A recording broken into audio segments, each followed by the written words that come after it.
Welcome to the Speed League podcast from Southern California. I'm Kelly Hansen. The website, as always, is speedleaguefantasy.com for the best fantasy supercross game out there. Go to speedleaguefantasy.com and play absolutely for free. I'm here, as always, with the man, the myth, and the legend, Ryan Berkman.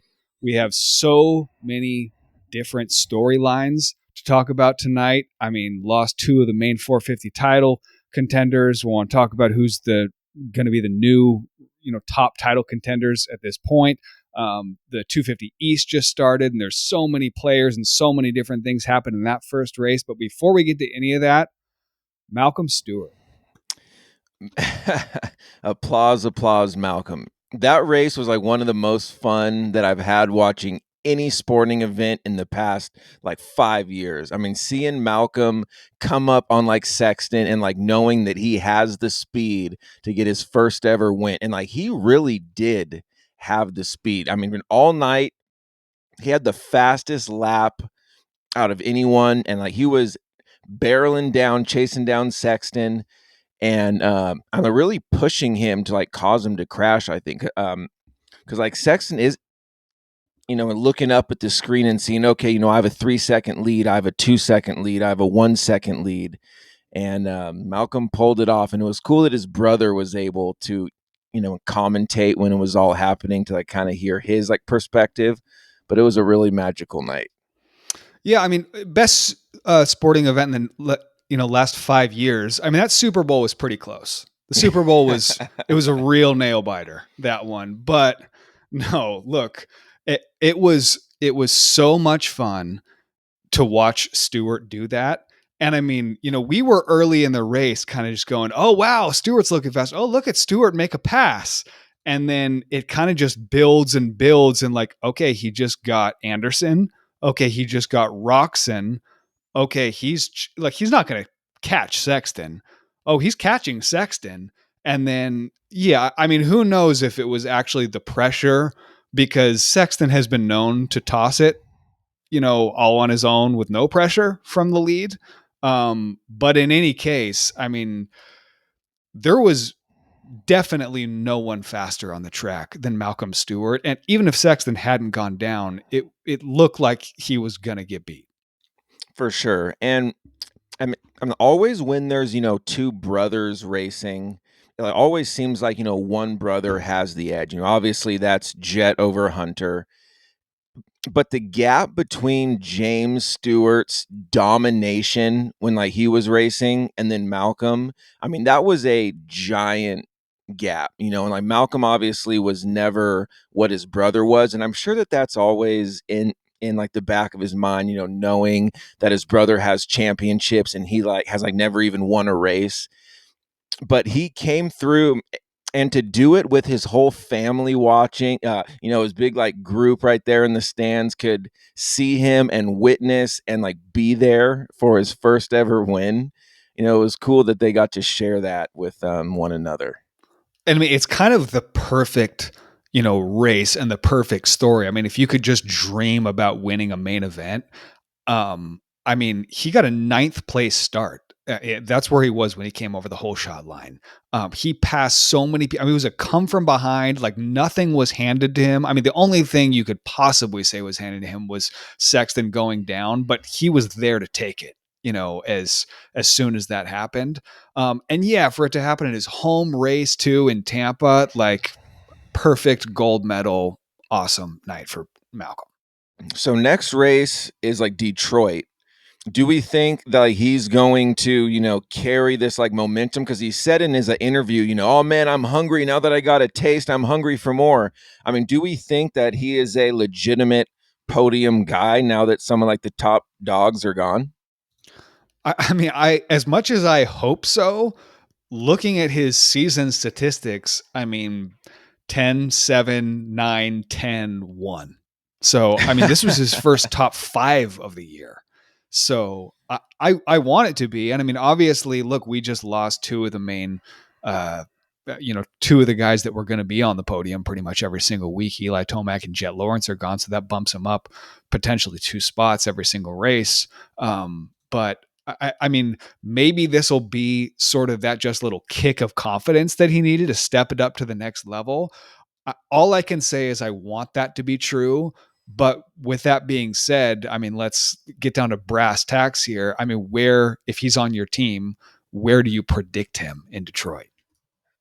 That's a tough one because I know that, like you said, that he hasn't even got a top 5 all season, so that like really makes you think, okay, so then do you err on the side of caution and like kind of go back for that, 7th, 8th, 9, or like do you kind of bump him up a little bit? And I would be willing to like bump him up a like little bit, probably not, podium on my predictions, but I think that I would say maybe 6 or 7, you know, 6 even. Like, is that too high in like your book? I was maybe even going to say 5, honestly, because I mean, coming off the win and having that momentum is probably going to work in his favor. He's got, Jet and Tomac gone. I think I'm actually not sure what the status is for Hunter because Hunter went down and hit his head if he's going to be back either. And that's someone who you'd also, I mean, at least if we're ranking them, expect to be finishing in front of Malcolm Stewart. So, yeah, 5 or 6, keep an eye on qualifying is probably where I'd go. So then, since we do have, a lot of the top guys out, like we said, I mean, the whole championship contender thing kind of gets thrown upside down. We're even talking about Malcolm Stewart, maybe championship contender. He's going to turn it around. I mean, Sexton obviously has the like the most fantasy points in like speed league. Webb is like right there on his heels. I mean, do you think this is going to come down to either Sexton or Webb? I mean, Roxon's been there and been really strong this whole season. And I mean, we got to talk about the Roxon incident from this last race too, because that was so gnarly. But I mean, to sort of answer the question, I mean, my big money would definitely go on either Sexton or Webb. I'd love to see Roxon get involved, and he has been involved so far. But I think the smart money is between Sexton and Webb. And I mean, honestly, I think a lot of people are kind of in the Sexton camp right now. And, after Jet and Tomac get knocked out, they're all, they just handed Sexton this championship, but do not count out Cooper Webb, especially now that we're moving toward the East Coast. And I mean, as I was watching this race and Sexton goes down from the lead and then falls all the way back, I think he screwed up his throttle in that accident and wasn't riding well the last few laps, and he drops back to 5th and Webb ends up in 2nd place. With all the hullabaloo around Malcolm Stewart, it was easy to lose track of the fact that the real championship winner that night was Cooper Webb because he got 2nd place. Totally. And I mean, I feel like, sort of like you said, a lot of people have like not really mentioned Webb's name too much this year. I mean, really, he hasn't even got too much airtime on the track. He's just always kind of cruising around, and like he's had great finishes. I mean, 2nd 2 weeks in a row. I mean, that's like pretty serious. And like, plus he got 2nd in the entire championship last year. So I mean, he is a top guy, and like wouldn't surprise me if like Webb starts taking out chunks out of Sexton's lead and like comes in with the red plate here pretty soon. To be honest. Yeah, I mean, I'm looking at the Speed League, recent results chart here. Webb this season so far has gone 4-3-8 at Anaheim 2, and then 2-2, like you said. But which is decent. The 8 at Anaheim 2 is not great, but at the Glendale Triple Crown, I mean, that was actually the first what I thought real flash of speed that I saw, top elite speed that I saw from Cooper Webb yet this season is when he held off Jet and won that one of the main events or one of the races in Glendale for the Triple Crown. But yeah, I mean, he's stronger in the East. He gets stronger as the season goes on. He gets stronger as long races go on. Like just don't count him out. He's so sly. And speaking of not counting people out, I mean, someone who has had an amazing season but got screwed this race is like Ken Roxon. And I know that he finished 21st. But I mean, his like last 4 races before this, second, fourth, second, third. I mean, he's like almost the most consistent rider here besides, with this race, because he gets taken out by Jeremy Hand going through the sand section with a bunch of blue flags in his face. And would have been on the podium Yeah. again for sure on this race. I mean, just can you have any worse luck than Ken Roxon? And I mean, Austin Faulkner. yeah. Well, but I mean, it's so frustrating to watch. I mean, we were yelling at the TV when we were watching this happen, and of course, Jeremy Hand is gonna say like I didn't see him or like I made a mistake. I was trying to like hold my line, but look, the deal is there was a blue flag. Leaders are going by, and you were trying to go fast and ride aggressively, and that caused you to make a mistake, which took out a leader and cost him his entire race because he went down and his chain derailed and he was done. And that's such a tragedy. And it's not like, it like caused him just to kind of tip over and then even picked his bike back up and like finished the race and maybe lost like a couple of positions. I mean, this was championship altering. I mean, this could like really, when it comes down to it, cost Roxon a championship possibly because, and Jeremy Hand didn't want to pull over. And I know that like I've talked a lot on this podcast about, I like think that like there should be harsher penalties for lappers who like do not get out of the way. And I don't think that it should be championship points because obviously that doesn't matter to them because like they aren't doing that. I think that like they should not be able to like race the next race or the next 2 races. They should be penalized race time to like make money, and their sponsors are pissed and like no one's making money that week. I mean, I think that it needs to be a like more harsh consequence. What do you think they should do about this whole lapper bullshit? It's hard because someone like Jeremy Hand, you say, yeah, I mean, championship points almost doesn't even matter. But at the by the same sort of margin, it's like, okay, suspend him, 1 week or something like that. Well, he might not even make the main next week, anyways. So I don't know. It's hard, but I totally agree that there has to be some punishments for that. Yeah, I don't know. What it could It's be, brutal, but it is a part of the sport. and almost this does sound like pretty harsh, but like when money talks, I mean, maybe they say that, if you're a lapper who like, flagrantly does not get out of the way, they like fine you $1,000 or like $5,000 or something. So it just, makes these people who are like battling for, 18th, because like still to them, they like battle for like 18th to like 17th to like 16th. They still are like racing their own race and like want to move up in that pay scale for like how they finish. Maybe there's like like a 15 or better bonus they get or whatever it is. But the penalty should be steeper than the bonus. And like they should have to think twice about this. So I think that maybe, charging them money makes sense.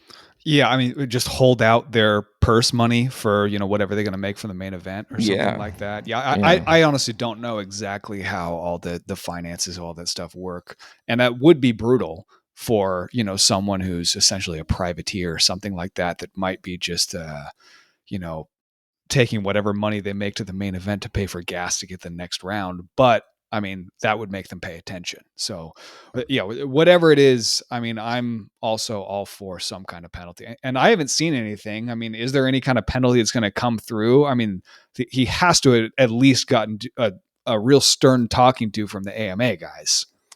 I know, but a stern talking to doesn't Yeah. doesn't change anything. I agree. But anyways, all that to say, I mean, super sad for Ken because yeah, totally. This is obviously he had the red plate a couple rounds ago. But I mean, even by his own admission, he's not really expecting to be like a championship winner, like top championship contender. And something like this is, possibly just completely knocks him out of that battle. I'm gonna say look for like Ken Roxon to like come back and like win this week in like Detroit. I'm like, putting it out there. I could see him coming back pissed off. Some of the top guys are gone, and I could see Roxon just straight up winning this week. Yeah, and I mean, look, with Tomac and Jet gone, I mean, even with them there, if the stars align correctly, Kenny is someone that can win main events. I mean, he won one last year. He's around there. He has the speed to make it happen if um, things go his way. So it's definitely a possibility. I want to see it too because I don't want to see him on the side of the track kickstarting a bike that is not going to run. That's not a happy time. Yeah. So I do want to move on to the 250s because someone who is on my fantasy team had a heat race win, a main event hole shot, and he won the main event and I maxed out on points. And his name is Max Anstey. I mean, what like a dominant performance from him. And like, granted, he like was one of like the top 3 or 4 guys that like we had ranked. But I mean, this coast is so stacked, and I know that like some people made some mistakes, but to see Anstey just come out and dominate, that was like pretty surprising, if I do say so myself. Yeah, I mean, the only thing I can say is the only person that really had the upper hand on him at any point was Pierce Brown when he passed him in the main event and then yeeted himself in the whoops. Pierce Brown got him on my fantasy team or had him on my No, you fantasy don't. team, but broken T5, absolutely It's brutal. rough. Expect to be out for season. I think that's actually what my wife Deb was one of the ones that vertebrae she broke in her motorcycle accident. It's tough. I mean, that's like on the couch in pretty serious pain and some real painkillers for a couple months. So that sucks for Pierce Brown. But yeah, he got around Anstey at the beginning of the main event. And outside of that, Anstey dominated the whole thing. So like Kelly is like currently in first place in our speed league fantasy league, but he just lost Pierce Brown and Eli Tomac this week. So I mean that's hard to like come back from. I'm like, do you think that, now you're going to be like kind of struggling hitting that like waiver wire, or like how do you think that you know is like gonna like show itself throughout these like next few weeks? Do you think you'll be okay? Yeah, I got a few races, a few wins under my belt to give myself a little lead, and I am leading the league, but it's going to be a lot more hard scrabble, and I have a lot less confidence going into essentially every matchup now because my number one draft pick is gone, and my East team, which I thought since the draft was going to be absolutely dominant. I mean, my East that I drafted was RJ Hampshire, Pierce Brown, and Max Voland. And this race couldn't have possibly gone worse. I think I went they finished like 18th, 20th, and 22nd. Um, so, I picked up Carson Mumford in place of Pierce Brown, which is definitely a trade down, but he's looking pretty strong. I mean, Carson Mumford was passing Austin Faulkner in that main event on the quad lock Honda. So that's pretty good. RJ looked super fast. And honestly, I don't know if anyone was really faster than him. We haven't seen him and Anstey go head to head. I think they both won their respective heats, but RJ with that weird, stupid, incident where he jumped on that, the sort of circular tough block thing on the edge of the corner and it just got, I think, caught up in his chain. And he was just, sitting there with the track, the flagger guys trying to get his bike out of there and then ended up a lap down. Um, just a bad first round for RJ, but I think he comes back strong. And I mean, even in this stacked 250 East field, I think he's probably one of the top 2 or 3 championship contenders. So I am confident that like RJ is gonna come back strong. Someone who I am not as confident in as I was preseason is Austin Faulkner. And I know that like he's had, a lot of crashes, he like switched teams from Kawasaki. Now he's on Triumph. So I'm sure that, like the Monster Energy Kawasaki might be a little, better tuned than the Triumph. I don't know, but that just kind of makes me think it is. But just to see him kind of cruising around, and he ended up having a mistake in the main. So we finished down in 17th. But I mean, even before he crashed, I mean, he was just kind of putting around in like eighth or ninth. And like Yeah. plus he like qualified terrible. I mean, I think he like qualified, I want to say like 16th or 17th or something stupid like that. So I tentatively predicted him in seventh, thinking, okay, if he like overperforms, that's great. But I think now, seeing what I saw, I mean, like seventh might be a little too generous, unfortunately. Yeah. He really didn't look good. Bad. He was not near the top anytime he was on the track. I mean, that's qualifying. He didn't do well in the heat race. I think he was seventh in his heat race. And then, yeah, the main event, I mean, he was pretty far back and then went down and ended up finishing really poorly. And I don't think it's the bike because we just watched Jordan Smith win a main event on that bike. And pretty much everyone who's been on that Triumph has, I mean, I've said this before, they don't seem to be being held back by the Triumph. So, I mean, unless, he just had some kind of magic of Austin Faulkner's riding style and the Pro Circuit Kawasaki, I think this is Austin Faulkner coming back from another absolutely brutal crash and injury and being a little worse for the wear for it.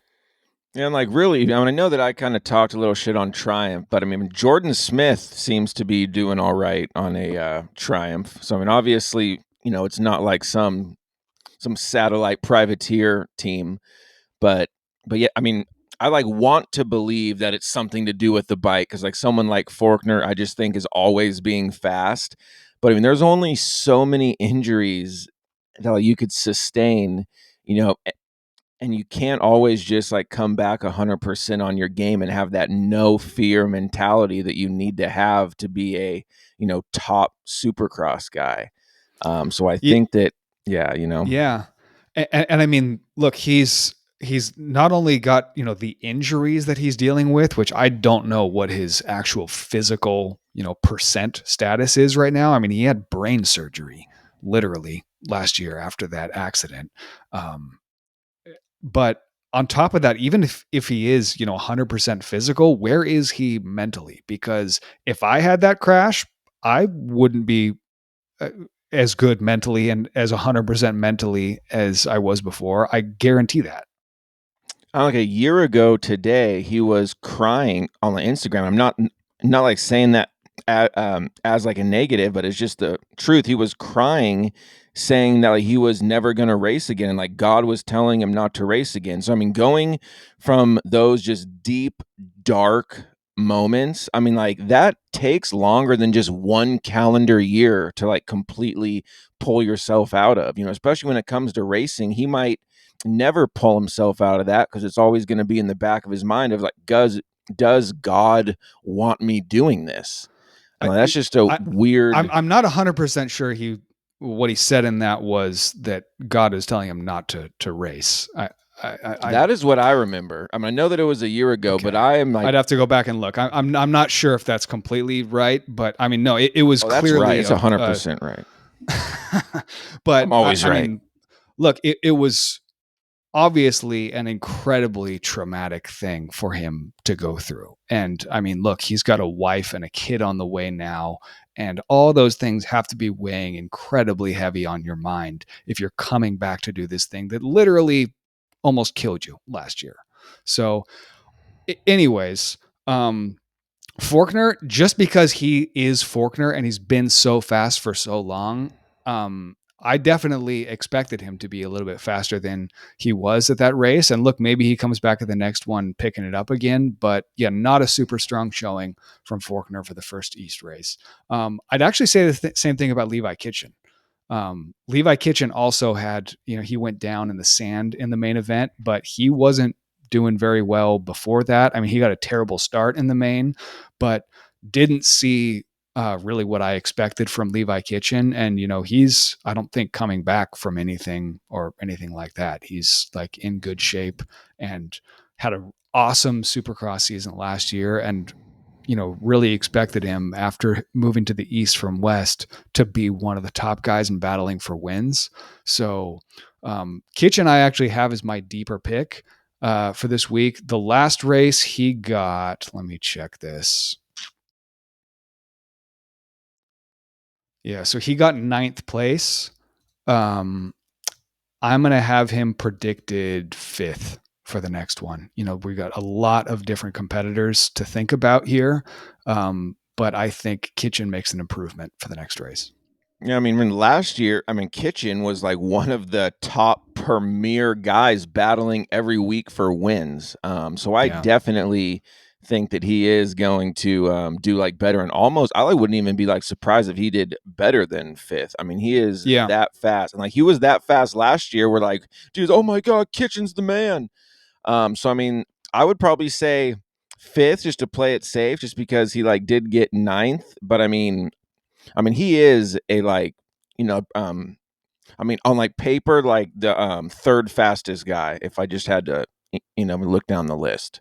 I would think so and agree with you generally too. But after this performance and the competition that's in this class, I mean, he finished where he finished and he was still in front of people like RJ Hampshire, who had like a terrible main event.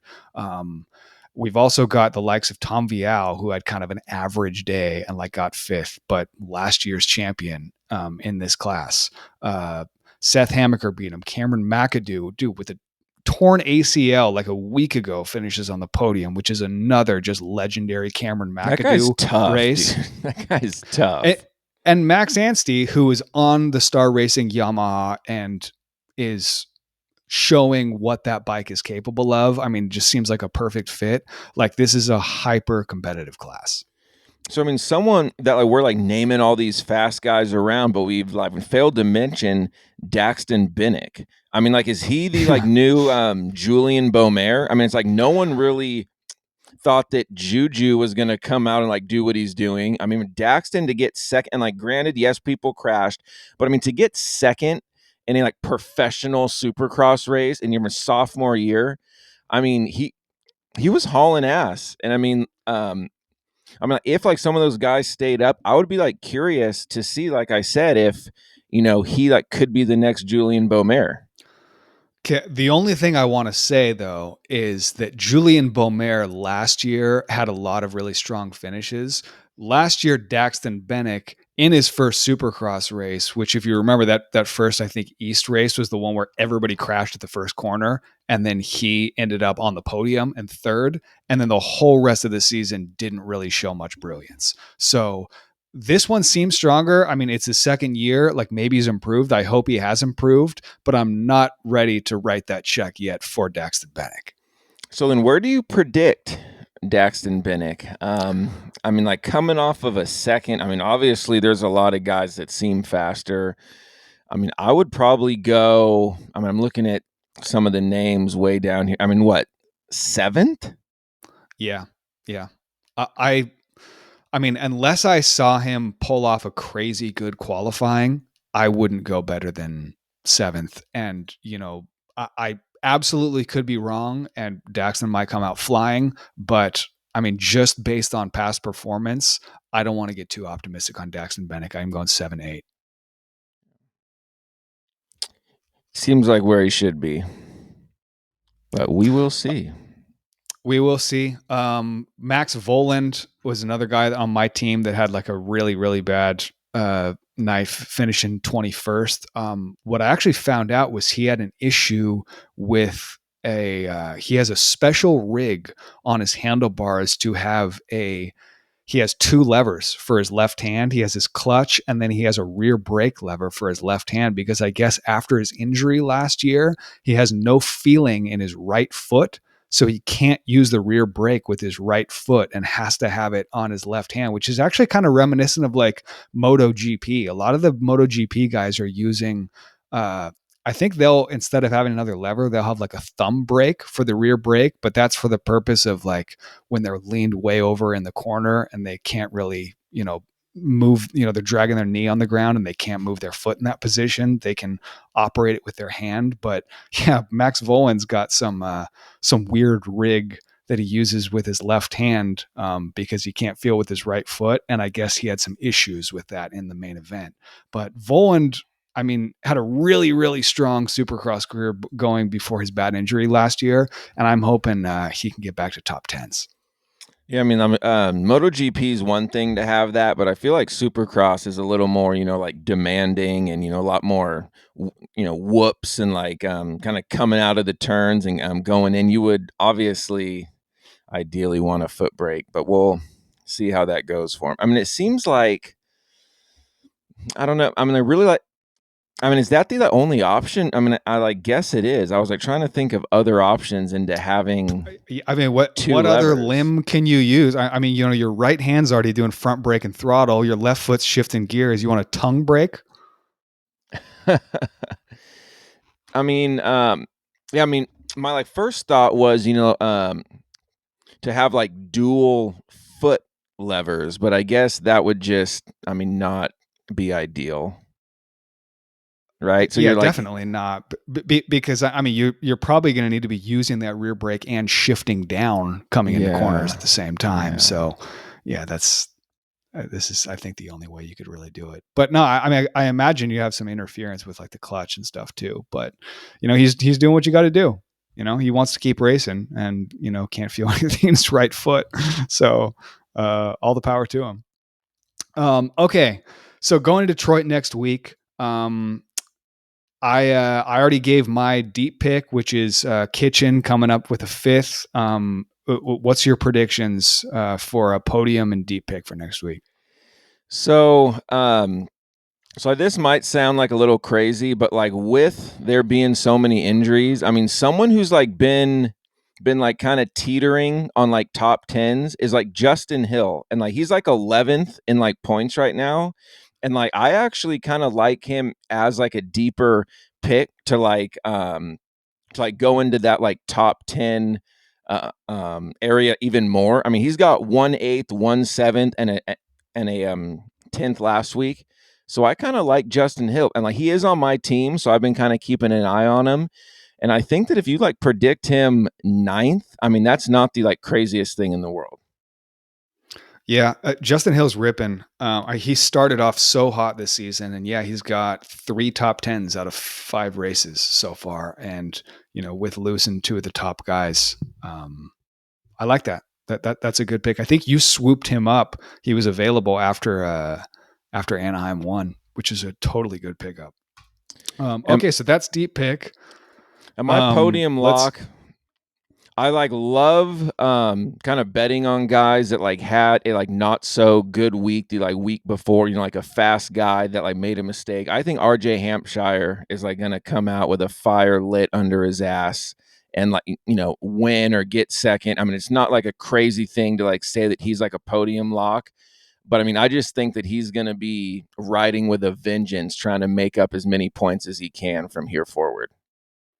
I hope you're right, because he's my number 1 250 East guy, but I totally agree too. I mean, he's also someone that, look, he won the championship last year. He's older. He's a veteran of this class. He should be able to just level out after just some terrible luck and a weird race to start it off and get himself back where he's supposed to be, which is on the podium and hopefully the top step. I am going in the 450 class for my podium lock is Mr. Cooper Webb. Look, he finished second last week. We're coming into the part of the season that he starts to flourish. I mean, almost without fail every single year. I think he's just going to continue this run, and he's always so opportunistic. And this is an opportunity. Probably the top 2 title contenders are now out. He just really has to deal with, I mean, in terms of past championship winners, Chase Sexton is the only one, and Cooper Webb is going to step it up and do what it takes. I think he's on the podium. I have him predicted at number 2 for Detroit. That's a good spot because Cooper Webb is the king of twos and like king of seconds. So I like did some data hacking, and like last year, if you were to have predicted Cooper Webb second every single race, you would have got the most prediction points out of anyone else for like any other position. I mean, he finishes in the second spot more often than like anyone. And like, really, that isn't a like terrible thing. I mean, I know that everyone wants to win, but if you go 2-2-2-2-2, I mean, you're going to be up there, battling for like a championship because there's a lot. I mean, most guys are not super consistent. I mean, we've like seen like a lot of that this year. So I mean, Cooper Webb predicted second. I mean, that's really the only spot that like you could predict him. Yeah, it's huge, and because in Supercross, there's no one that's going 1-1-1-1-1. Yeah, So, exactly. yeah, that's absolutely huge for Cooper Webb to have that kind of consistency. He's always the podium guy, even if it's not the top step of the podium guy. And it's a funny juxtaposition to someone like Eli Tomac, who, if you have him on your team, I mean, we will a lot of time, if someone's really fast, but we don't necessarily anticipate that they're like definitely going to be winning a race, we'll just go with a second place prediction, because if they win the race, then we're one off and we'll get a 3-point bonus for that in Speed League. But if they, finish, in second or like on the podium and like, just kind of miss the top by a little bit, then we'll get some extra prediction points for him there. But Eli Tomac doesn't finish second. It's not what he does. He finishes first, or he finishes usually well off the podium. It's total swings in different directions. But that being said, he's one of the guys who's won the most 450 main events in the history of Supercross, and yet only has 2 championships to his name. Someone who's doing what Cooper Webb does is going to earn himself more championships. So we'll see how this goes. So I just went on to my underdog fantasy, brought to you by NXT Bets, and I was curious, what like they thought, because like they're like really putting their like money where their mouth is. Take a lot of time, and like these guys normally are like pretty much dead on. So I was curious where they had Cooper Webb and like what they thought was like going to happen, and they have Cooper Webb over under is like 2.5. So obviously they are thinking what like we're thinking, and they do think Chase Sexton is the like clear favorite. They have him first or bust, so that's pretty Oh, interesting. he's a 1.5. 1.5. Interesting. Okay. Well, look, I hope we get some Sexton Webb battles. That'll be fun. It's kind of all we have left. It's such a bummer for Supercross that we've lost Jet and Tomac. I mean, after that one race that we had with them, battling from start to finish, we were all so excited about how this season was going to go, and we were just robbed of it. But this is what we got now. We got some people that are seriously fast and are going to go at it, and someone is going to walk away with the championship. It's either going to be Cooper Webb's 3rd championship, or Chase Sexton's 2nd championship, or maybe somebody else steps up. We'll see. We will see. I'm excited to see it all unfold. All right. Go play on speedleaguefantasy.com. Hit us up on all the social media things at Speed League Fantasy, and we will see you after Detroit. Peace out. Peace.